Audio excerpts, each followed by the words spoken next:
I've simply stopped talking. I've started talking less.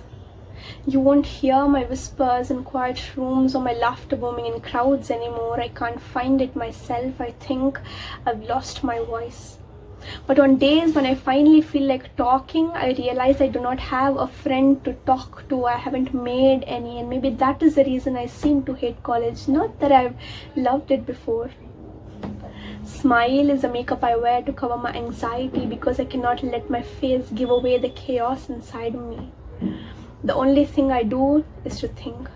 And to think is a very human thing to do, but I find myself thinking too much, too often. My mind is a labyrinth of thoughts that shouldn't necessarily exist. My therapist says I should give it some rest. What I won't tell her is that the destruction I cause stays within the boundaries of my skin. That I haven't slit my wrists before, but that doesn't mean I've never had the urge to do it. I tell myself that only depressed people do such things, and depression is a big word. I am not depressed, only just a little sad.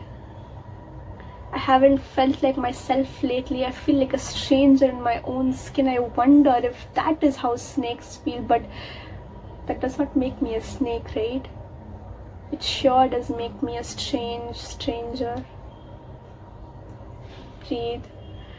I'll come back to thinking about the sadness a little later after I pretended to laugh my eyes out, or must be my lungs at a family gathering that meant nothing to me.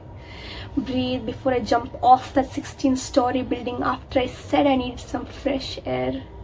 Breathe before I slice myself open only to watch my life flow through my veins in vain. Breathe.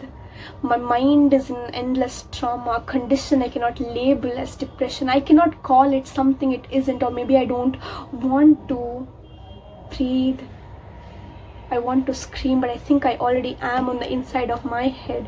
And it's alright that the person next to me has no clue that people like me are dying. Breathe. I tell myself before I take that leap or the knife or ruin mirrors or smash walls, because someone told me that when you hurt yourself, you forget the pain you are already going through. Mother, I ask myself to breathe before I break my heart. Breathe while I still can. Breathe because the sadness will go away. Breathe because I'm still not dead.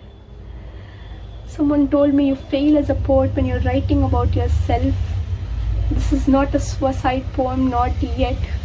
But can you hear me asking for help anyway? Because I've stopped talking. I've started talking less.